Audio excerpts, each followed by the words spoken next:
Bonjour les amis, j'espère que ça roule. Je fais une petite vidéo ce soir parce que je dois repeindre une toute petite mon cadre arrière, un tout petit morceau de mon cadre arrière de la ZX6. Il y a pas mal de petits accros dessus et je vais pas le laisser comme ça parce que je suis en train de tout refaire à neuf, donc ça serait dommage de laisser plusieurs petits coups alors que la moto va être nickel, quasiment neuf sorties de l'usine ou comme dans le papier comme disent certains. Donc voilà. Donc bon, c'est assez simple, mais voilà, je voulais vous montrer, peut-être que ça va pouvoir aider certains d'entre vous. Et puis voilà, donc on va démonter donc là j'ai déjà démonté, mais on va faire un petit montage vidéo où je vais montrer comment retirer le bac batterie, le bac en plastique. Ensuite on va maroufler, donc on va couvrir les zones où il ne doit pas avoir de peinture bien entendu. Et puis après on va passer à la mise en peinture, un petit ponçage avant et la mise en peinture. Voilà. Bon, voilà d'un petit peu plus près les défauts. Donc il se situe sur cette partie ici. Et donc il y a, alors pourquoi donc, au début je me demandais comment ça se fait qu'il y avait tous ces petits coups, et en fait ce qui se passe c'est que sur la selle il y a une fixation qui vient normalement ici, qui permet de laisser la selle en mode fixe. Donc on va passer de l'autre côté. Donc il y a une fixation comme ça. Ici la selle on vient la fixer, et l'ancien proprio en fait il avait foiré la vis qui était fixée sur la selle, et du coup pour retirer la selle, je pense qu'il a dû retirer les vis, et puis il y a eu du mal à retirer la selle parce qu'il y avait le carénage qui était devant. Donc du coup, il a dû pas mal manipuler, et puis bah voilà, ça donne toutes ces petites traces. Donc c'est pas beau, mais bon, c'est pas non plus très grave. D'autant plus qu'après il y a un carénage qui va venir cacher tout ça. Mais bon, voilà, comme je disais, je veux faire un truc propre de A à Z, donc on va refaire cette partie-là. Allez, on passe au masquage. Donc pour le masquage, il faut un espèce de scotch masquant. Ça c'est assez facile à trouver. Après les papiers journaux, facile à trouver aussi. Et après il faut trouver une espèce de tissu qui soit assez grand pour couvrir une grosse surface. Donc là en l'occurrence cette partie là où je veux surtout pas mettre de peinture dessus, la partie arrière. Et puis après le reste ici ça sera plutôt scotch de marouflage et journaux. Et ça devrait être bon. Alors pour la grosse partie, moi j'ai une espèce de drap, mais si tu as des gros slips ou des grosses culottes, tu peux aussi utiliser les gros slips, les grosses culottes. Ça dépend de la taille, quoi. Avec une grosse culotte, une très grosse culotte, tu peux peut-être faire couvrir toute la moto. Mais bon, voilà, je te laisse apprécier. Donc du coup, allez, c'est parti, on va passer la partie masquage.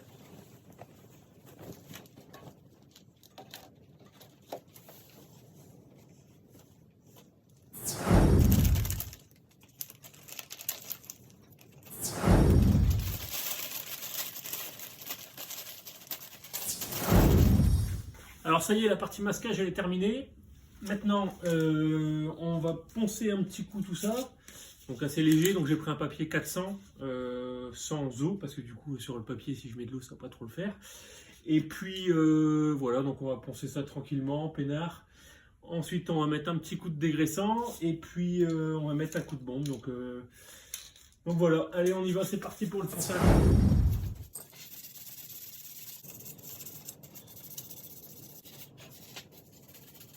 On va attaquer la mise en peinture. J'ai trouvé une super peinture en bombe qui tient super bien sur tous les supports, sans sincèrement vraiment pas avoir besoin de poncer. Donc c'est quelque chose que j'ai trouvé dans un fournisseur de matériaux de tout ce qui est rénovation. Ils vendent du mélange béton, tout ce qui est accessoires pour le placo, enfin vraiment, j'ai plus le terme en tête de l'activité, mais en gros, vous pouvez trouver tout, du carrelage, machin, et ils vendent uniquement aux professionnels. Bon, après, ça peut peut-être se trouver ailleurs, donc c'est la marque Cécile, C-E-C-I-L, et en fait, franchement, c'est une super peinture. Donc, eux, ils vendent ça plutôt pour les entrepreneurs qui vont peindre des morceaux de charpente métallique ou faire des petits raccords de peinture. Et sincèrement, j'ai même essayé sur du plastique sans le poncer. Une fois que c'est sec, le plastique on peut le tordre dans tous les sens, on peut le gratter, franchement ça part pas. Donc c'est super bien, et en plus là ils l'ont plusieurs, enfin ils ont plein de coloris, Et on l'a brillant et en mat.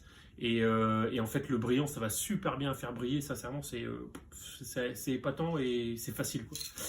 Donc, un petit conseil. Donc, pour la peinture, il faut mettre, je pense, minimum 2 couches. Donc, la première, en gros, c'est juste du spray qu'on va mettre d'un peu loin. Et on va attendre à peu près 10 minutes. Donc, pourquoi on va faire ça? Parce qu'on va attendre que la peinture, elle commence à coller un peu. Et après, on va pouvoir mettre une couche un peu conséquente, un peu plus conséquente, une couche normale, on va dire. Pourquoi? Parce que si le premier spray de peinture il commence à sécher, ça va éviter de faire des coulées sur la deuxième couche. Parce que du coup, il va retenir, entre guillemets, la peinture qu'on va remettre avec une couche un peu plus importante. Donc, on met un petit spray, on attend 10 minutes, et ensuite, on va venir travailler par zone, mais sans trop s'attarder en fait, parce que je vois des fois des gens qui mettent en peinture, mais c'est voilà, ils pulvérisent un peu dans tous les sens. T'as remarqué que je fais bien le son de la bombe. Par contre, je sais pas faire la bille pour mélanger. Je vais essayer d'apprendre. Du coup, non, faut pas en mettre plein partout comme ça. On n'est pas en train de faire un tag. Donc là, on va y aller par petites couches successives. Donc en fait, on prend la bombe et hop, on lâche. Et on reprend où est-ce que la première couche s'est arrêtée. On essaye de redémarrer un petit peu dessus. Hop, on lâche, on va au bout. On attend un petit peu, pareil 10 minutes. Et puis après, bon là c'est pas évident, mais si on aurait une plus grosse surface, si la première couche je passe comme ça, la deuxième couche je la passerai comme ça. Pour dire de croiser un peu les bandes. Mais bon là on a vraiment une petite surface. Donc on met un spray, ensuite on met un coup, on lâche, on met un coup, on lâche, on met un coup, on lâche, on attend 10 minutes.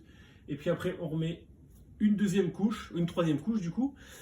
Et on attend que ça sèche, et avant de tout remballer, on vérifie bien qu'il n'y a pas des manques de pâture. Moi ça m'est déjà arrivé pas mal de fois, je me suis dit bon c'est bon, allez, impeccable, je laisse sécher, je retire tout le masquage, et puis je me rends compte que j'ai oublié un morceau, donc c'est un peu con.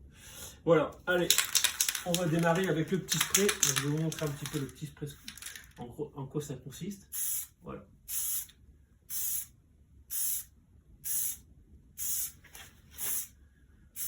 Là, je ne cherche pas à faire beau, je cherche juste à mettre une petite accroche. Donc là, j'ai travaillé sur la surface du dessus.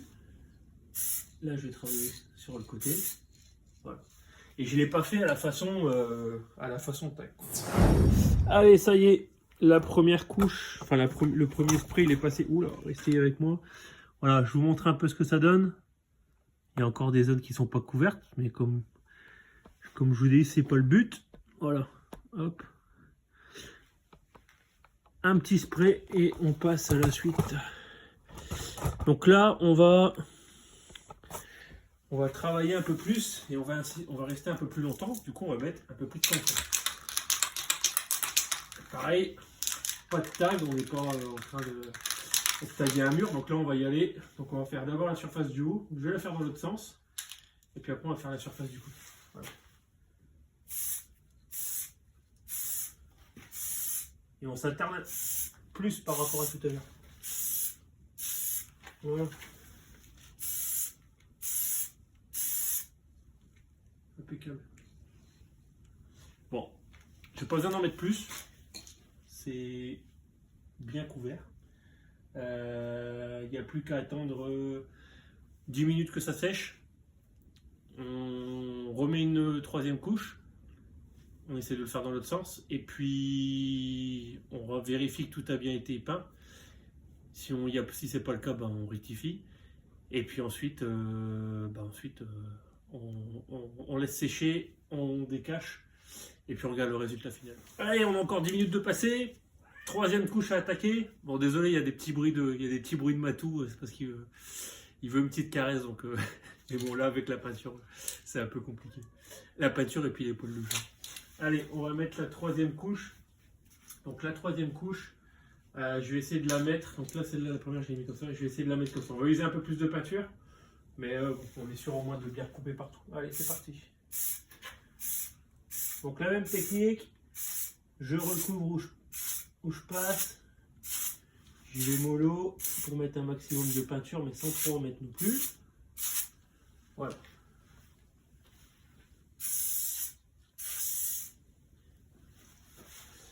Maintenant, je vais regarder si j'ai pas de manque. Là, à l'intérieur, il y a un petit manque de peinture.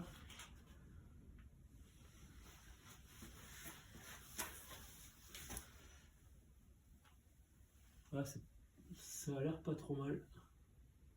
Ça a l'air pas trop mal. Voilà, allez, je vais vous montrer un petit peu le résultat, même si c'est pas encore sec, donc on peut pas.